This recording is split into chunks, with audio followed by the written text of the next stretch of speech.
Ignited Minds Tutorials is bridging the gap between students and quality education with its enlightening series of video lectures on the topic of mechanical properties of fluids, physics for IIT/CBSE Class 11/Maharashtra State Board Class 12. Fluid mechanics, a fundamental branch of physics, studies the behavior of fluids under different conditions, and understanding its mechanical properties is crucial. These video lectures simplify complex concepts with detailed explanations, making them accessible to students of all levels. By covering topics such as pressure, viscosity, surface tension, buoyancy, and fluid dynamics, students gain a holistic understanding of fluid mechanics.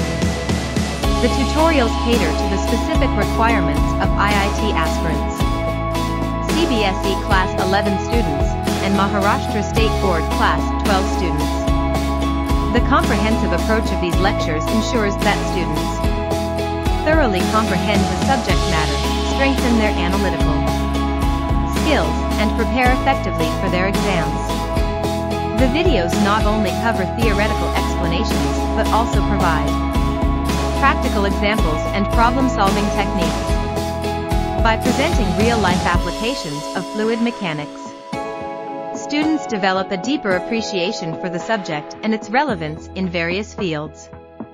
Ignited Minds Tutorials' commitment to delivering quality education is evident through their systematic and knowledge-oriented approach.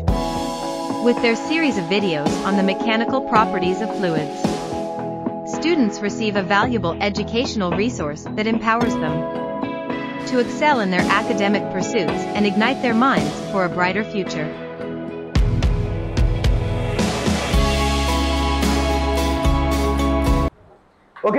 People we were doing mechanical properties of fluids और उसमें अपन ने Reynolds number तक cover किया हुआ है. ठीक है, शायद कुछ लोग एब्सेंट थे, उसका देख लीजिएगा. ज़्यादा इंपॉर्टेंट टॉपिक नहीं है, बट रेनॉल्ड्स नंबर में आपको ये देखना पड़ता है कि क्या रेंज में आता है, अगर आपका टर्बुलेंट फ्लो या स्ट्रीमलाइन फ्लो कब होता है. ठीक है, सो अगर बिटवीन 0 to 2000 रहेगा तो जनरली आपका स्ट्रीमलाइन फ्लो रहेगा.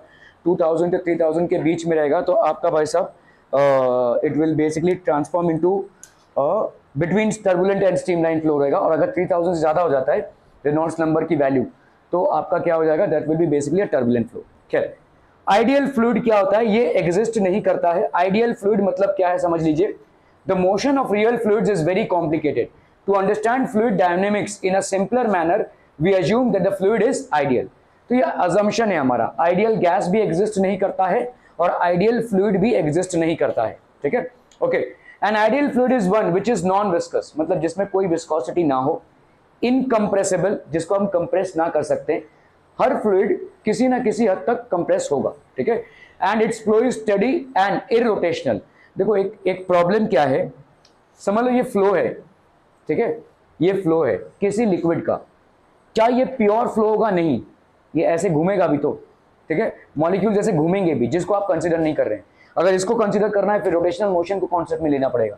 ठीक है, तो आप इस चीज को इग्नोर कर रहे हैं. ठीक है, you are basically ignoring the rotational flow. Are we clear on this one people? ठीक है, तो ये रोटेशनल फ्लो को आप बेसिकली क्या कर रहे हो भाई साहब, इग्नोर कर रहे हो. दस an ideal flow has the following features connected with its flow. तो एक होता है भाई साहब आपका स्टेडी फ्लो. ठीक है, steady flow. In a steady flow the fluid velocity at each point does not change with time either in magnitude और डायरेक्शन. तो आपका फ्लूइड वेलोसिटी चेंज नहीं होगा, ना ही मैग्नीट्यूड में चेंज होगा और ना ही डायरेक्शन में. ठीक है, इनकम्प्रेसिबल फ्लो मतलब the density of the fluid remains constant during its flow. ये आपके सब अजम्पशंस हैं, ऐसा होता नहीं है. ठीक है, आप जब न्यूमेरिकल्स करते हैं तो इन अजम्पशंस को लेकर करते हैं. एक्चुअली में आइडियल फ्लूइड नहीं एग्जिस्ट करता है. ठीक है, just as in actuality ideal gas doesn't exist, so in actuality ideal fluid also doesn't exist. ठीक है, non viscous flow the fluid offers no internal friction.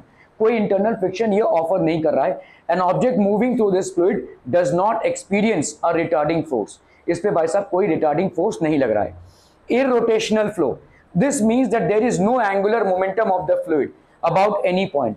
A very small wheel placed at any point inside such a fluid does not rotate about its center of mass.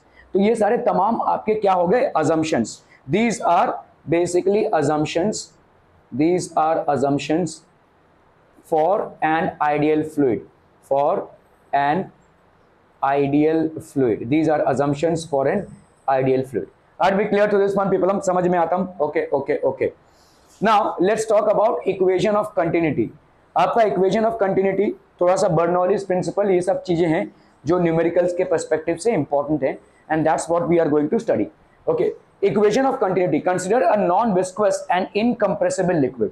कोई non viscous और incompressible liquid है जो ideal fluid है, ठीक है, flowing steadily between the sections A and B.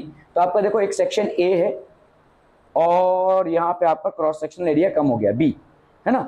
Steadily move कर रहा है मतलब इसके स्पीड में कोई चेंज नहीं है, स्टडी वेलोसिटी इसने अटेन कर ली है, ठीक है. सो कोई फ्लूइड मूव कर रहा है. जनरली आपके घरों में जो पानी आता है वो ऐसे ही आता है. जो रास्ते से पाइप गया वो इतना मोटा पाइप होता है, आपके बिल्डिंग में जो पाइप जाता है वो इतना नैरो पाइप होता है. क्या है, समझ में आ रहा है, ठीक है. Okay, consider a non viscous and incompressible liquid flowing steadily between the sections A and B of a pipe of varying cross section.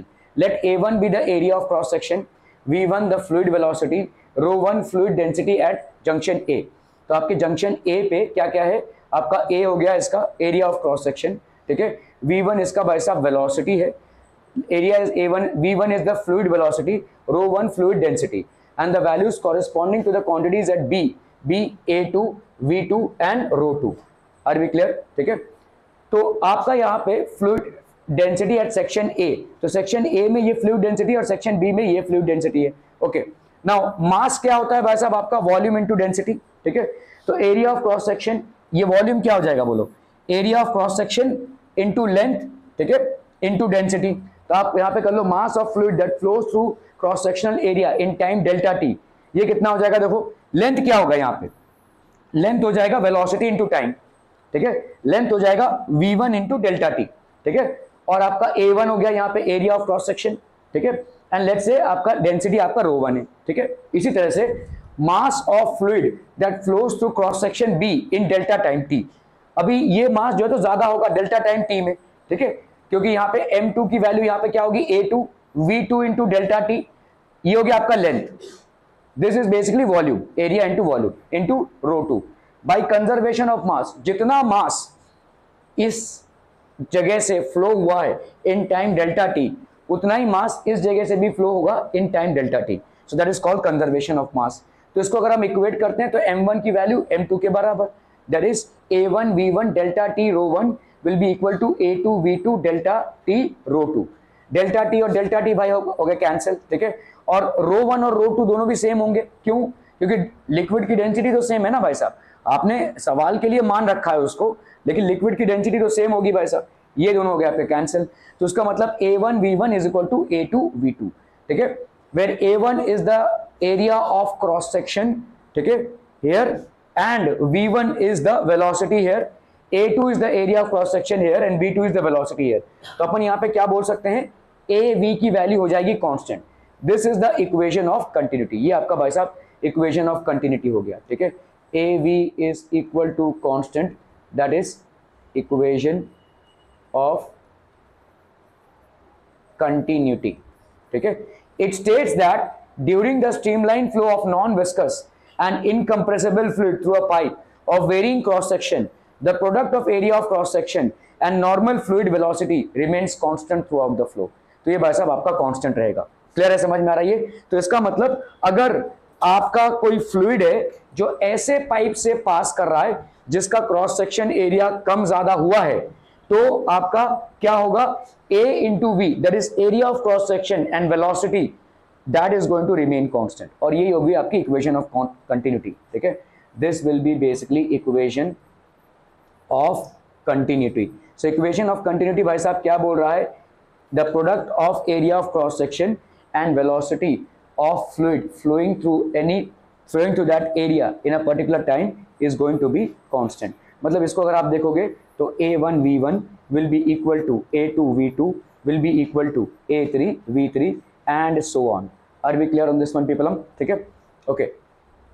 The equation of continuity is a special case of law of conservation of mass, ठीक है. तो the equation of continuity shows that, अभी obviously देखो भाई साहब आपका क्या है, अगर a v आपका क्या है, कांस्टेंट है, तो अपन क्या लिख सकते हैं बोलो, v को अपन क्या लिख सकते हैं, 1 बाई मतलब कांस्टेंट बाई a लिख सकते हैं कि नहीं, कांस्टेंट बाई a लिख सकते हैं। इस a को अपन ने इधर किया तो v को अपन क्या लिख सकते हैं, is proportional, inversely proportional to a। मतलब अगर आप एरिया ऑफ क्रॉस सेक्शन को बढ़ाओगे तो वेलोसिटी आपकी कम हो जाएगी, ठीक है। और अगर आपने एरिया ऑफ क्रॉस सेक्शन को कम किया तो वेलोसिटी आपकी बढ़ जाएगी। आपने नदी नाले देखे होंगे, जो नदियाँ जो बहुत मतलब कम पानी जहाँ से जा रहा है ना, जो बहुत ज़्यादा है नहीं एरिया में, तो वहाँ पे देखोगे फ्लो बहुत सख्त से जाएगा, ठीक है। और जैसे वो फैलाव बढ़ जाएगा तो आप देखोगे भाई साहब उसका स्पीड कम हो गया, ठीक है। आप एक एक्सपेरिमेंट करो, यहाँ से आप एक पानी के ड्रॉप को फेंको और ये पानी का ड्रॉप सरकता से ऐसे जा रहा है, लेकिन इस पानी के ड्रॉप के सरकते हुए आप इसके एरिया को बढ़ा दो, वो धीरे धीरे जाएगा, ठीक है। जैसे आपने एरिया ऑफ क्रॉस सेक्शन को बढ़ाया ऑब्वियसली वेलोसिटी कम हो जाएगी। एरिया को जैसे ही आप बढ़ाओगे एरिया ऑफ क्रॉस सेक्शन कम हो जाएगा। क्लियर है people, hmm are we clear on this one hmm, ठीक है। एरिया ऑफ क्रॉस सेक्शन को जैसे ही आप बढ़ाओगे तो आपका वेलोसिटी कम हो जाएगा। अभी जैसे आप देखोगे आपके घर में जो शावर लगा होता है, ठीक है, उसमें और नल से जो पानी आ रहा है किसमें वेलोसिटी ज़्यादा होता है, नल से जो पानी आ रहा है ना। क्यों ऐसा हो गया, क्योंकि शावर के एरिया को आपने बढ़ा दिया है। आपने जैसे ही एरिया को बढ़ाया तो वेलोसिटी ऑटोमेटिकली कम हो गई, ठीक है। नल से आपका एरिया कम है इसलिए वेलोसिटी ज़्यादा है, ठीक है। तो वेलोसिटी और एरिया का आपका इनवर्स प्रोपोर्शनलिटी है। एरिया बढ़ाओगे तो वेलोसिटी कम होगी, एरिया कम करोगे तो वेलोसिटी बढ़ेगी। Are we clear on this one people hmm, okay okay. This explains why the speed of water emerging from a PVC pipe increases when we press its outlet with our fingers and hence decreases area of cross section। Garden में पानी दे रहे हो भाई साहब, आपने अपने वो pipe को अगर ऐसे चपटा कर दिया तो आप देखोगे जोर से पाइप निकलेगा। क्यों, क्योंकि आपने एरिया ऑफ क्रॉस सेक्शन को कम कर दिया है, पाइप के एरिया ऑफ क्रॉस सेक्शन को कम कर दिया, इसलिए उसकी वेलोसिटी बढ़ गई है। क्लियर है, आर वी क्लियर, ठीक है। outlet with our fingers and hence decrease its area of cross section। तो जैसे ही आप एरिया ऑफ क्रॉस सेक्शन को भाई साहब डिक्रीज करोगे वेलोसिटी बढ़ जाएगी फ्लूइड की, ठीक है। Okay okay okay. Why is deep water, तो जैसे मैंने आपको बताया डीप वाटर जो होता है वो स्लो रन क्यों करता है। As the depth of water in a river or stream increases the area of cross section available to the flowing water increases. भाई साहब कभी भी किसी स्ट्रीम में अगर डेप्थ बढ़ता है, ठीक है, तो डेप्थ बढ़ता है मतलब क्या बढ़ रहा है, ये एरिया ऑफ क्रॉस सेक्शन बढ़ रहा है ना। और जैसे ही एरिया ऑफ क्रॉस सेक्शन बढ़ेगा वेलोसिटी भाई साहब कम हो जाएगी। तो जहां पे भी आप देखोगे बहुत शांत वाटर है, स्ट्रीम है कोई लेकिन शांत है, तो उसका डेप्थ ज्यादा होगा। और जहां पे भी आपको कर बहुत जोर से करंट दिख रहा होगा उसका डेप्थ उतना ज्यादा नहीं होगा, ठीक है, उसका डेप्थ उतना ज्यादा नहीं होगा, इसका एरिया कम होगा। और एरिया अगर कम होगा तो वेलोसिटी उसकी ज्यादा होगी, ठीक है।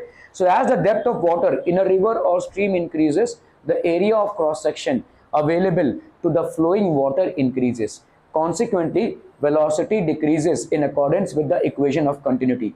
Thus deep water runs slowly। तो आपका deep water slowly run करेगा।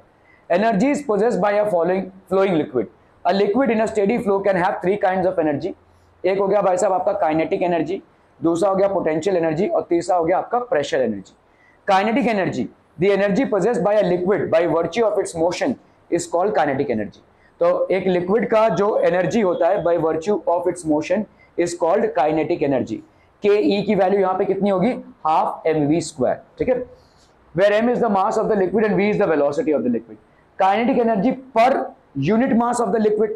अभी देखो kinetic energy per unit mass मतलब क्या हो जाएगा, half M V square upon M, ये कैंसिल हम, तो ये कितना हो गया बोलो, हाफ वी स्क्वायर हो गया, है ना। तो kinetic energy per unit mass of the liquid is half V square. Kinetic energy per unit weight of the liquid is the velocity head. अभी वेट पर यूनिट वेट मतलब आपका क्या होगा, देखो half M V square kinetic energy per unit weight, तो ये क्या हो जाएगा अपॉन एम जी, तो ये आपका कितना हो गया बोलो, वी स्क्वायर बाई 2g, ठीक है। The kinetic energy per unit weight of the liquid is known as the velocity head, ठीक है। The energy possessed by liquid by virtue of its motion is called kinetic energy, ठीक है। Kinetic energy per unit head this is known as velocity head, इसको अपन बोलेंगे velocity head. Kinetic energy per unit volume क्या हो जाएगा, half M V square upon M. अभी mass upon volume क्या होती है आपकी, डेंसिटी, तो half rho V square, where rho is the density of the liquid. Clear है भाई साहब यहाँ तक, ठीक है, ओके। पोटेंशियल एनर्जी भाई साहब क्या होती है, ठीक है, the energy possessed by liquid by virtue of its position. तो किसी भी बॉडी के पोजीशन के वजह से जो उसमें एनर्जी होती है उसको अपन क्या बोलते हैं, पोटेंशियल एनर्जी। तो potential energy is equal to mgh, where h is the average height of the liquid. Potential energy per unit mass, ये कितना हो जाएगा बोलो, mgh पर यूनिट मास, तो ये कितना हो जाएगा आपका gh, ठीक है। Potential energy per unit weight, ठीक है, तो ये हो जाएगा आपका पोटेंशियल हेड। जैसे काइनेटिक हेड क्या था, potential energy per unit weight, तो potential energy per unit head क्या हो जाएगा, पर यूनिट वेट कितना हो जाएगा, पोटेंशियल हेड। तो ये हो जाएगा भाई साहब आपका mgh upon mg, that will be how much, h, ठीक है। Per unit volume mgh by v, तो m बाई v आपका क्या हो गया, density gh। Are we clear to these things people? Okay okay okay. Pressure energy, okay, now let's talk about pressure energy.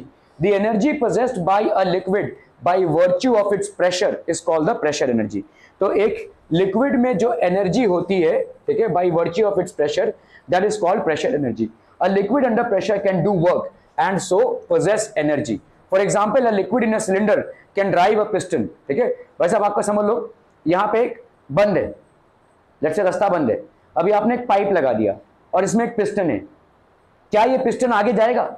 Obviously आगे जाएगा भाई साहब। इस लिक्विड का एक प्रेशर इस पिस्टन को खींचे पीछे फेंकेगा। The energy possessed by a liquid by virtue of its pressure, तो क्या ये पिस्टन मूव होगा? और अगर किसी चीज को आप मूव करा रहे हो किसी वेलोसिटी से, तो ऑब्वियसली उस मूवमेंट की वजह से उसमें एक एनर्जी होगी, और ये एनर्जी आपका आ कहां से रहा है, इस लिक्विड के प्रेशर की वजह से आ रहा है, ठीक है।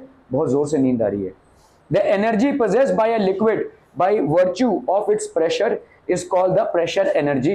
A liquid under pressure can do work and so possess energy. तो लिक्विड भाई साहब अंडर प्रेशर है, तो ये वर्क डन कर रहा है। वर्क डन क्या होता है, फोर्स। कुछ और याद करने की कोशिश कर रहा है, ये तो गोरा कागज है। तो बड़े ऐसे आंख बंद के कुछ याद करने की कोशिश कर रहा है, नहीं? ओके, ये आपका प्रेशर है भाई साहब, तो ये प्रेशर इस पे लग रहा है, ये प्रेशर वर्क डन कर रहा है। वर्क डन क्या कर रहा है भाई साहब, फोर्स इंटू डिस्प्लेसमेंट, ठीक है। ये किसी भी बॉडी को मूव कराने के लिए आपको एनर्जी चाहिए, ठीक है। तो ये हो गया आपका pressure energy. For a liquid in a cylinder can drive a piston, let P be the pressure exerted by the liquid on a frictionless piston of area A। इसका भाई साहब फ्रिक्शनलेस है और इसका एरिया कितना है भाई साहब A। Suppose the piston moves to a distance x under pressure P, तो वर्क डन कितना हो जाएगा बोलो, फोर्स इंटू डिस्प्लेसमेंट। तो फोर्स कितना होता है, प्रेशर इनटू एरिया, ठीक है, क्योंकि प्रेशर आपका क्या होता है, फोर्स अपॉन एरिया होता है ना। तो फोर्स आपका क्या हो जाएगा, प्रेशर इंटू एरिया। तो इस फोर्स के जगह पे आपने क्या लिखा भाई साहब, pressure into area into distance, ठीक है। Pressure into area into distance. अभी देखो यहाँ पे ये वाला समझो, ये आपका एक्स लेंथ है और एरिया, इसको दोनों को मल्टीप्लाई करोगे तो क्या मिल जाएगा आपको, वॉल्यूम, है ना। वॉल्यूम क्या होता है आपका, सिलेंडर का वॉल्यूम क्या होता है, पाई आर स्क्वायर एच। ये पाई आर स्क्वायर आपका एरिया है और ये एच, यही चीज है ना भाई साहब, ए इंटू एक्स, तो ये हो गया आपका वॉल्यूम, ठीक है। तो इसका मतलब आपका क्या हो जाएगा, P इंटू वी, ठीक है, where V is equal to AX volume swept by the piston, ठीक है। तो आपका प्रेशर एनर्जी कितना हो गया बोलो, pressure energy is PV। This work done is stored as the pressure energy of the liquid volume V। Pressure energy of volume V कितना हो जाएगा, PV। क्लियर है, क्लियर है, क्लियर है, okay. Pressure energy per unit volume कितना हो जाएगा, PV by V, तो ये हो गया आपका P, है ना, excess pressure. Pressure energy per unit मास कितना हो जाएगा, PV बाई M, ठीक है, PV बाई M। अभी V बाई M आपका क्या हो जाएगा, volume by mass is density, sorry आपका देखो ये PV बाई M है ना, PV बाई M है, तो इसको अपन ऐसा लिख सकते हैं, P by M upon V। ये क्या है आपका, डेंसिटी, तो प्रेशर अपॉन डेंसिटी, ठीक है। तो that will be pressure upon density. Pressure energy per unit weight of the liquid is called pressure head. तो प्रेशर हेड आपका क्या हो गया, P by rho g, P by rho g. क्लियरम क्लियरम क्लियरम पीपलम, ओके ओके ओके।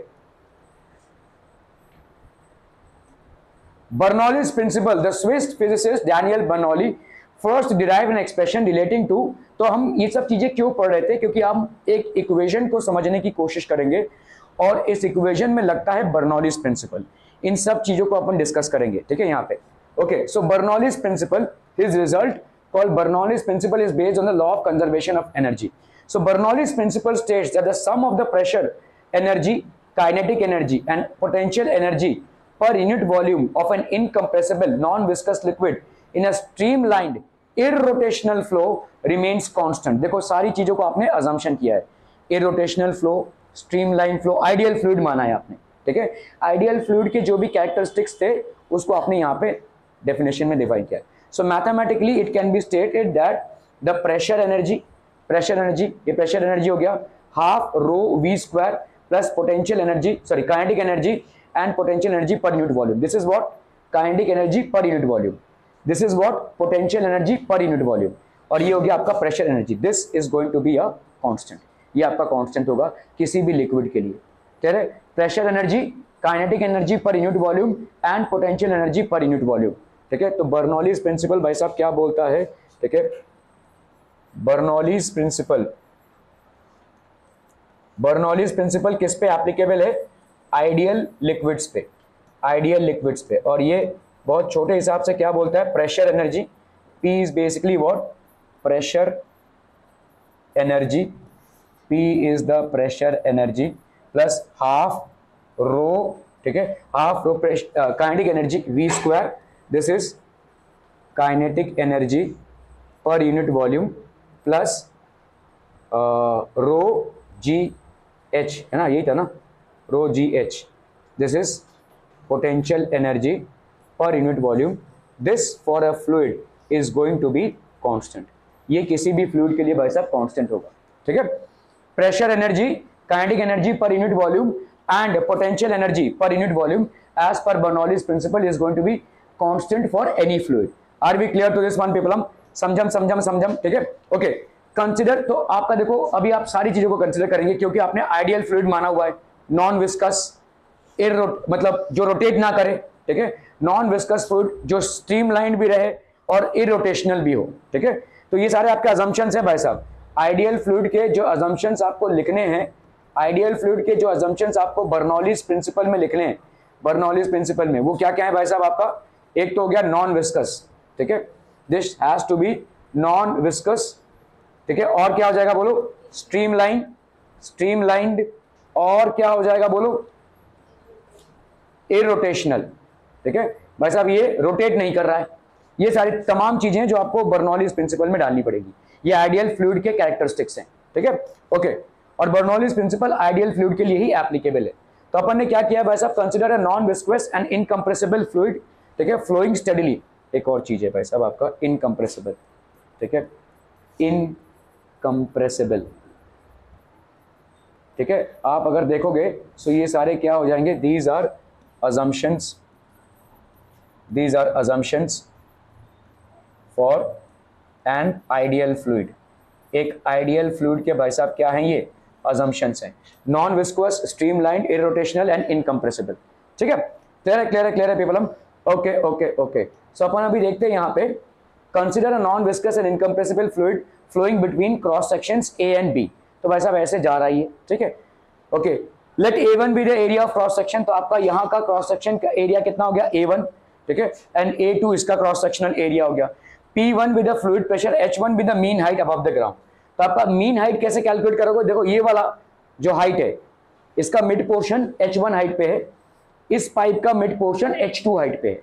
तो मीन हाइट आपने क्या माना हुआ है भाई साहब? Let H1 be the mean height. Mean height मतलब समझ रहे हो, ये वाला हाइट भी नहीं और ये वाला हाइट भी नहीं, इन दोनों के बीच वाला हाइट। क्या ये समझ में आ रहा है? ठीक है, मीन हाइट मतलब इसके मिडिल पोर्शन का हाइट, ठीक है, and H2 be the mean height for this pipe. Clear है, क्लियर है, क्लियर है, ओके। सो अपन ने क्या माना भाई साहब यहाँ पे? H1 be the mean height above the ground, A2, V2, P2 and H2 be the values of the corresponding quantities at B। ठीक है, let rho be the density of the fluid as the fluid is incompressible, so whatever mass of fluid enters the pipe section A in time delta t, an equal mass of fluid flows out, ठीक है, इतना equal mass flow out होगा, ठीक है, in the same time delta t. So what is the amount of fluid that enters here? Mass होता है आपका volume into density, मतलब area of cross section into length into density. Area of cross section हो गया A1, let's say volume आपने माना हुआ है इसका V1 है, वेलोसिटी मानी है आपने एक्चुअली, वेलोसिटी इनटू टाइम, ठीक है, V1 इनटू डेल्टा टी, और रो माना है इसको। This should be equal to A2 V2 delta t rho. ठीक है, मतलब देखो आपने इक्वेशन ऑफ कंटिन्यूटी कर लिया है। इक्वेशन ऑफ कंटिन्यूटी आपको इतना कुछ मानने की भी जरूरत नहीं है, आप सीधा लिख सकते हैं A1 V1 is equal to A2 V2। यहाँ का क्रॉस सेक्शनल एरिया कितना है बच्चा पार्टी? A1, और यहाँ का वेलोसिटी कितना है? V1। यहाँ का क्रॉस सेक्शनल एरिया कितना है? A2, और यहाँ का वेलोसिटी कितना है? V2। तो सीधा by equation of continuity you can say that A1 V1 is equal to A2 V2। Are we clear? Equation of continuity के हिसाब से। Okay, now change in kinetic energy of the liquid, कितना change हुआ रहेगा? Kinetic energy at B minus kinetic energy at A, and this will be equal to change in potential energy. समझ में आ रही है? ठीक है, kinetic energy at A minus kinetic energy at B minus kinetic energy at A. Okay, चलिए इस चीज को देख लेते हैं भाई साहब, kinetic energy at B. Okay, kinetic energy at B भाई साहब कितना हो जाएगा? तो kinetic energy at B, change in kinetic energy, जैसे हम यहाँ पे क्या लिख सकते हैं, delta K E, change in kinetic energy will be kinetic energy at B minus kinetic energy at A, जिसको अपन क्या लिख सकते हैं बोलो, हाफ एम v2 का square minus half M v1 का square, that will be how much, half M v2 का स्क्वायर माइनस v1 का square. Are we clear through this वनम पीपलम? ठीक है, ओके। अभी मास भाई साहब क्या होता है? मास आपका क्या हो जाएगा? Mass is basically what, volume into density. ठीक है, तो मास होता है आपका वॉल्यूम इनटू डेंसिटी, मतलब हाफ। ठीक है, मास कोई भी पकड़ लो भाई साहब, यहाँ पे आप v2 भी पकड़ सकते हो, जैसे कितना मास एंटर हो रहा है, ऐसा है ना भाई साहब। देखो ये फ्लूइड ऐसे जा रही है, ये आपका भाई साहब है, ठीक है, ये जो क्रॉस सेक्शनल एरिया है वो कितना है, A1, ये जो क्रॉस सेक्शनल एरिया है वो A2 है, इसका मीन हाइट भाई साहब H1 है, इसका भाई साहब मीन हाइट आपका कितना है, H2 है। ठीक है, क्लियर है? और यहाँ पे वेलोसिटी ऑफ लिक्विड कितना है, V1 है, यहाँ पे वेलोसिटी ऑफ लिक्विड भाई साहब आपका V2 है। यही है ना सिचुएशन? ठीक है, ओके। तो अपन m अगर समझ लो भाई साहब, यहाँ पे अपन मास को मान रहे हैं, डेल्टा टी टाइम में कितना मास हो जाएगा बोलो, mass will be equal to density into volume, density into volume V2 का स्क्वायर माइनस V1 का स्क्वायर। अपन इसको ऐसा लिख सकते हैं, डेंसिटी तो रो हो गई, और वॉल्यूम कितना हो जाएगा बोलो, वॉल्यूम हो जाएगा A1 into V1 into delta T. ठीक है, A1 V1 डेल्टा टी, ये हो गया V2 का स्क्वायर माइनस V1 का स्क्वायर। Are we clear? ठीक है, ठीक है, तो यहां पे क्या हो जाएगा भाई साहब आपका, रो A1 V1 डेल्टा टी। ठीक है, ये भाई साहब आपका हो गया। क्लियर, समझ में आ रहा है? इसकी जगह पे आप क्या लिख सकते हो, इसकी जगह पे A2 V2 डेल्टा टी भी लिख सकते हो, मास सेम ही है।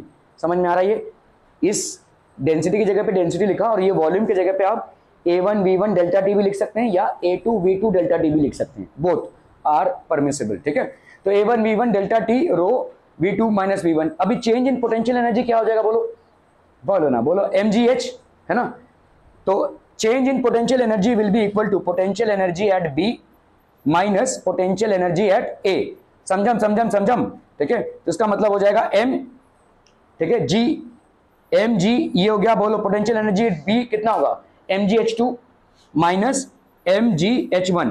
क्लियर, हम समझ में आता हम? ठीक है, अरे इतना रोनी सूरत क्यों बना के रखा है तूने, जीवन, H2 माइनस H1। ठीक है, m की वैल्यू क्या हो जाएगी बोलो, m की वैल्यू क्या हो जाएगी, अगेन वही सेम चीज, आप कुछ भी डाल सकते हो, डेंसिटी इंटू वॉल्यूम डाल सकते हो, वॉल्यूम की value A1 V1 delta D भी डाल सकते हो, A2 V2 डेल्टा डी भी डाल सकते हो। ठीक है, तो अपन ने अगर यहाँ पे mg की वैल्यू डाली, क्या भाई साहब, mg की वैल्यू डाली A1 V1 delta t into जी, देख सकते हैं भाई साहब, और रो, है ना? मास की जगह पे अपन क्या लिख रहे हैं, डेंसिटी इंटू वॉल्यूम इंटू जी, और H2 माइनस H1। अगर हम काइनेटिक एनर्जी के कंजर्वेशन से चलते हैं, सॉरी अपना किसी भी एनर्जी के कंजर्वेशन में से, तो loss in potential energy is equal to gain in kinetic energy, है ना? तो आपका भाई साहब यहाँ पे हम अगर by conservation of energy, net work done is equal to change in kinetic energy plus change in potential energy. तो अगर नेट वर्क डन हम निकाल रहे हैं यहाँ पे, तो क्या हो जाएगा बोलो, हाफ A1 V1। ठीक है, ओके, नेट वर्क डन, ठीक है, ये आ गया भाई साहब, देखो आपका A1 V1 रो G delta T H2 minus H1। ठीक है, तो नेट वर्क डन क्या हो जाएगा भाई साहब, net work done will be work done by fluid. तो आप यहां पे क्या लिख सकते हैं भाई साहब, work done by fluid at A, net work done will be equal to work done by fluid at A minus work done by fluid at B, क्योंकि एनर्जी यूज हुई है भाई साहब। इस फ्लूइड को पुश करने में जितना वर्क डन हुआ है, यहां पे ये आपका B पोजीशन है, आपका A पोजीशन है। ठीक है, the net work which is done by the fluid at A minus the net work that is done by the fluid at B। ठीक है, तो आपका वर्क डन क्या होगा आपका भाई साहब, work done we have seen that it is pressure into volume. समझ में आ रहा है? इसके पहले हमने देखा ना भाई साहब वर्क डन, अरे इतना जल्दी भूल गए, देखो भाई साहब किधर गया किधर गया, work done work done work done, ये देखो pressure energy of the volume. तो आपका भाई साहब work done is stored as the pressure energy of the liquid of volume. तो pressure energy of the volume V कितना है भाई साहब, PV, यही आपका वर्क डन है भाई साहब, है ना। वर्क डन समझ में आ रहा है, work done is P into V। Work done is stored as the pressure energy, pressure energy बोल लो या वर्क डन बोल लो, it's one and the same thing, ठीक है। So pressure energy of the volume V is equal to PV। So pressure energy net work done by the fluid, तो आपका pressure energy कितना हो जाएगा यहाँ पे, PV at A minus PV at B। अब कर लो भाई साहब यहाँ पे प्रेशर एनर्जी, तो यहाँ पे लेट्स से हमने P1 मान लिया, इसको मान लिया P2, तो यहाँ पे हो जाएगा P1। अभी V1A कितना हो जाएगा, अगेन वही सेम चीज, A1 V1 delta T minus P2 A2 V2 delta T, है कि नहीं भाई साहब, समझ में आ रहा है? ये क्लियर है, क्लियर है, क्लियर है। अभी इक्वेशन ऑफ कंटिन्यूटी पे आते हैं। देखो इस इक्वेशन को ठीक से देख लो, ये हो गया आपका ये हो गया आपका network done on the fluid, network done on the fluid, ठीक है। ओके, अभी आपको मालूम है कि A1 V1 क्या है, A2 V2 के बराबर है, तो इस A2 V2 के जगह पे हम A1 V1 लिख सकते हैं। तो आपका क्या हो जाएगा बोलो, P1 A1 V1 delta T minus P2 A1 V1 delta T। तो आपका A1 V1 डेल्टा T ये हो गया आपका P1 minus P2। Clear clear clear, network done by the fluid. ये एक तरीका हो गया network done by the fluid को निकालने का। दूसरा तरीका क्या हो जाएगा भाई साहब, change in kinetic energy plus change in potential energy. Change in kinetic energy कितना हो जाएगा बोलो, काइनेटिक एनर्जी का चेंज आपने निकाला यहाँ पे, this is basically your change in kinetic energy. और चेंज इन पोटेंशियल एनर्जी कितना हो जाएगा भाई साहब, आपने यहाँ पे निकाला, देखो ठीक है, वेयर इज इट गॉन, अरे वेयर इज इट गॉन, ये ठीक है, रो A1 V1 डेल्टा TG, ये हो गया आपका चेंज इन पोटेंशियल एनर्जी।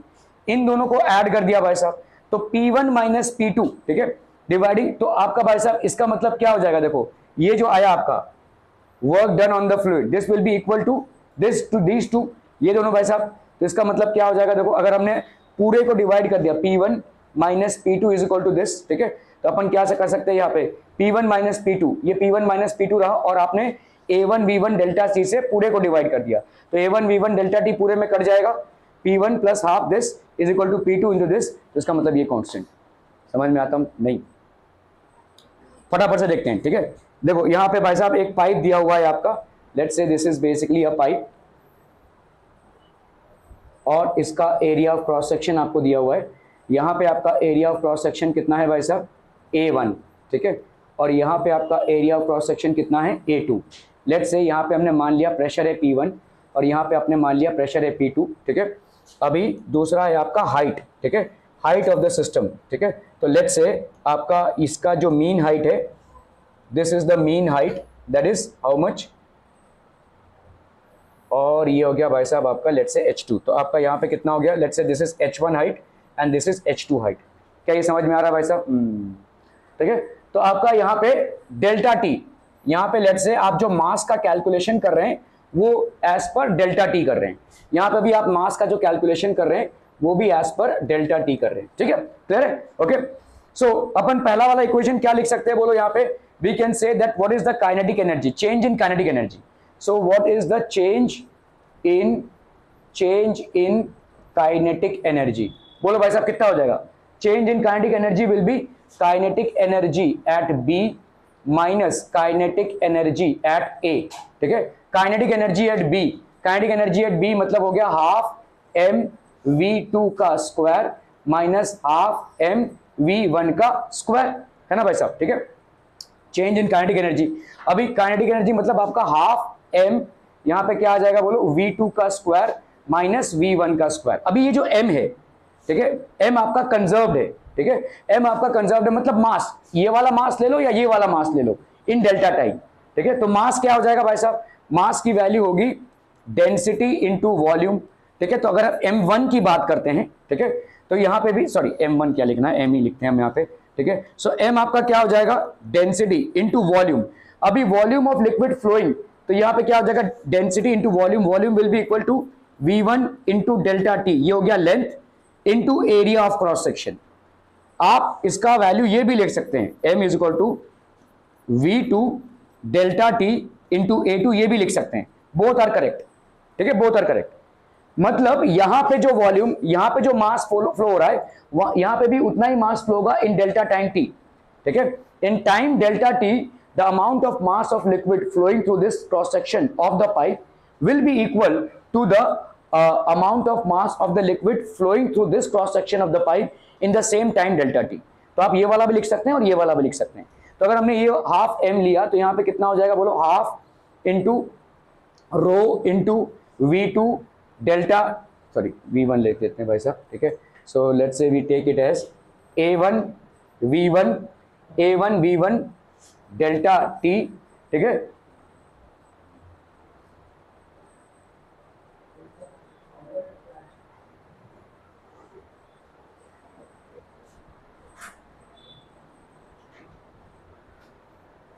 ठीक है, तो चेंज इन काइनेटिक एनर्जी भाई साहब कितना हो जाएगा, दिस विल बी V2 का स्क्वायर माइनस V1 का स्क्वायर। क्लियर है भाई साहब, ठीक है। चेंज इन पोटेंशियल एनर्जी कितना हो जाएगा, जीवन बोल रहा भाई साहब, पोटेंशियल एनर्जी में चेंज कितना हो जाएगा, potential energy at B minus potential energy at A, ठीक है। तो पोटेंशियल एनर्जी एट B मतलब mgh2 माइनस mgh1, ठीक है। क्लियर है, मतलब आपने अगर m और g को कॉमन निकाला तो यहाँ पे कितना ही मिल जाएगा बोलो, h2 माइनस h1। क्लियर, हम m की जगह पे अगेन वही डाल दो, ये भी डाल सकते हो, ये भी डाल सकते हो, लेकिन तुमने यहाँ पे इस तरफ ही डाला है तो इसको हम लगाते हैं भाई साहब रो V1 A1 delta t h2 minus h1। क्लियरम, हाँ जी, ठीक है, जी हो गया भाई साहब, क्लियर। ओके, अभी चेंज इन प्रेशर एनर्जी, ठीक है। प्रेशर एनर्जी को आपने देखा, इसके पहले हमने डिराइव किया, क्या है ये, product of pressure into volume, ठीक है। तो चेंज इन प्रेशर एनर्जी कितना हो जाएगा, अरे बोलो ना, बोलो यहाँ पे भाई साहब कितना होगा, P2, तो change in pressure energy PV minus PA, या अपन इसको यहाँ पे ना, यहाँ पे आपका PA माइनस PB होगा, वर्क डन हो जाएगा ये, this will be work done, ठीक है। Work done will be equal to the amount of energy that you have applied, और अमाउंट ऑफ एनर्जी यहाँ पे क्या होगा, प्रेशर एनर्जी होगा, तो PA minus PB that will be how much, हम पीपल हम, अरे बोलो ना बोलो, यहाँ पे हो गया आपका प्रेशर एनर्जी, मतलब कितना हो गया P1 V1, ये वॉल्यूम है, हाँ वेलोसिटी नहीं है, ये वॉल्यूम कैपिटल V है, यहाँ पे जो ये V1 चिंटू सा लिख रहे हो ये वेलोसिटी है, this is volume V1 minus P2 into V2। अभी वॉल्यूम की वैल्यू क्या होती है भाई साहब, P1 वॉल्यूम की वैल्यू होती है, अपने यहाँ पे क्या करना है, वॉल्यूम मतलब length into area of cross section, length in delta time t that is V1, ये वाला क्या हो गया, वेलोसिटी है, ये वॉल्यूम वाला वेलोसिटी V नहीं है, ठीक है। और delta t A1 minus P2, ये वॉल्यूम V2, ठीक है, डेल्टा t A2, ठीक है। ओके, अपन अभी क्या कर सकते हैं भाई साहब, हमको मालूम है बाय इक्वेशन ऑफ कंटिन्यूटी, भाई साहब क्या हो जाएगा, A1 V1 is equal to A2 V2 होता है भाई साहब, है ना, ठीक है। तो अपन इधर क्या चेंज कर सकते हैं बोलो, P1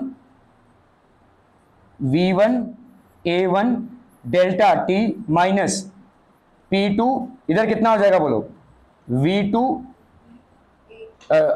और A2 की जगह पे क्या लिख सकते हैं बोलो, A2 V2 की जगह पे क्या लिख सकते हैं, A1 V1 लिख सकते हैं, ठीक है, A1 V1 डेल्टा t, ठीक है। अब बताओ भाई साहब इनमें से क्या क्या कॉमन आ जाएगा, ये पूरा कॉमन हो गया कि नहीं, A1 V1 डेल्टा t, तो आपका हो जाएगा A1 V1 delta t P1 minus P2, ठीक है, चेंज इन प्रेशर एनर्जी, ठीक है, क्लियर है। अभी ये जो आया भाई साहब आपका चेंज इन प्रेशर और work done, that will be equal to kinetic energy और पोटेंशियल एनर्जी प्लस, ठीक है। तो इसका मतलब क्या हो जाएगा भाई साहब, work done will be equal to change in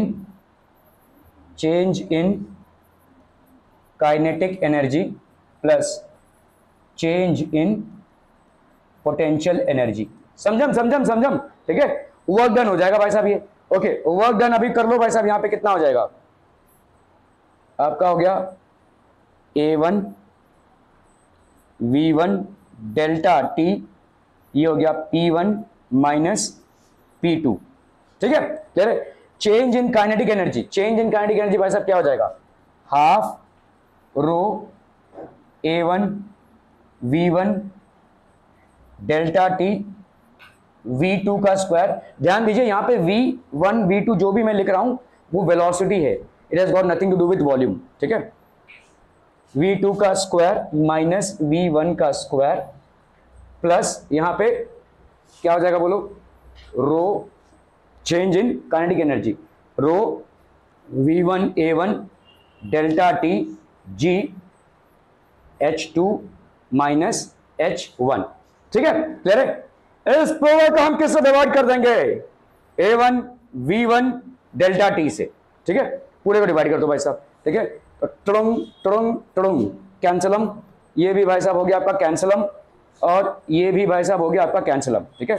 तो आपका भाई साहब यहां पे कितना आ गया, P1 minus P2 is equal to half rho V2 का स्क्वायर माइनस V1 का square plus rho G H2 minus H1, ठीक है, क्लियर है, क्लियर है, क्लियर है। अब इसको तोड़ो भाई साहब, P1 minus P2 is equal to half rho V2 का square minus half rho V1 का square plus rho G H2 minus rho G H1, ठीक है, क्लियर है। ये सारे क्वांटिटीज को इस तरफ एक्सपोर्ट कर दो और इसको भाई साहब इस तरफ एक्सपोर्ट कर दो, ठीक है। तो हमारे पास क्या हो जाएगा बोलो, P1 ये माइनस से इधर आ रहा है तो प्लस हो जाएगा, प्लस हाफ रो V1 का स्क्वायर,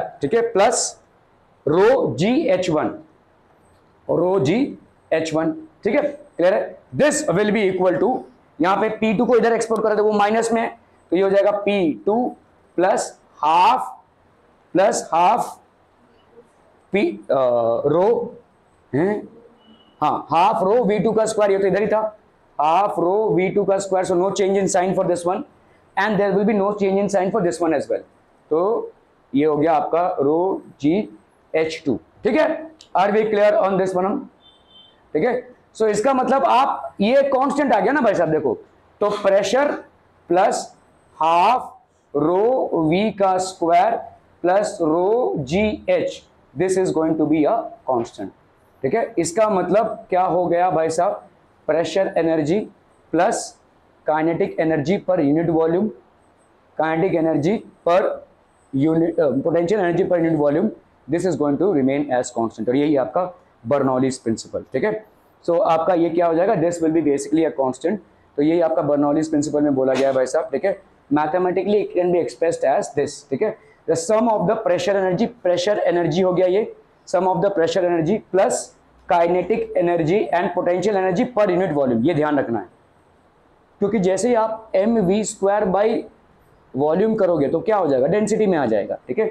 वैसे ही mgh बाई वॉल्यूम करोगे तो क्या हो जाएगा, डेंसिटी। तो kinetic energy per unit volume, potential energy per unit volume plus pressure energy, this will B a constant for a fluid. और कांस्टेंट फॉर अ फ्लूइड मतलब क्या हो जाएगा भाई साहब, कांस्टेंट फॉर अ फ्लूइड मतलब इसकी वैल्यू चेंज नहीं होगी एक फ्लूइड के लिए, लेकिन वो फ्लूइड क्या होना चाहिए, आइडियल फ्लूइड होना चाहिए। आइडियल फ्लूइड मतलब उसका स्ट्रीमलाइन फ्लो हो, दूसरा स्ट्रीमलाइन फ्लो, और क्या हो, ये सारे एजम्पशंस है ना भाई साहब आपके, देखो इरोटेशनल हो, उसका रोटेशन ना हो भाई साहब, ठीक है। So these were the assumptions, non viscous होना चाहिए, स्ट्रीमलाइन होना चाहिए, इरोटेशनल होना चाहिए और इनकम्प्रेसिबल होना चाहिए। ज्यादा करके सारे फ्लूइड्स मतलब लिक्विड स्पेशली इनकम्प्रेसिबल होते हैं, ठीक है। ज्यादा करके स्ट्रीमलाइन भी आप अचीव कर सकते हैं। प्रॉब्लम इसमें होता है सारे लिक्विड्स आपके नॉन विस्कस नहीं होते, विस्कोसिटी रहेगी, थोड़ी बहुत मात्रा में रहेगी और इरोटेशन, इसीलिए आप हेवियर लिक्विड्स को जो ज्यादा बेसिकली विस्कस होते हैं उनको आप ट्रांसपोर्ट नहीं कर सकते बाय पाइपलाइंस, ठीक है। तो नॉन विस्कोसिटी होनी चाहिए अगर आपको पाइपलाइन से ट्रांसपोर्ट करना है तो, क्लियर है। तो आपका बर्नौलीज प्रिंसिपल जो हमने आज पढ़ा उसका वैल्यू क्या है, pressure energy plus kinetic energy per unit volume plus potential energy per unit volume, this has to remain a constant, ठीक है। Are we clear on this one पीपलम, clear clear clear clear, okay, अभी आपका उधर class है? ठीक है भाई साहब।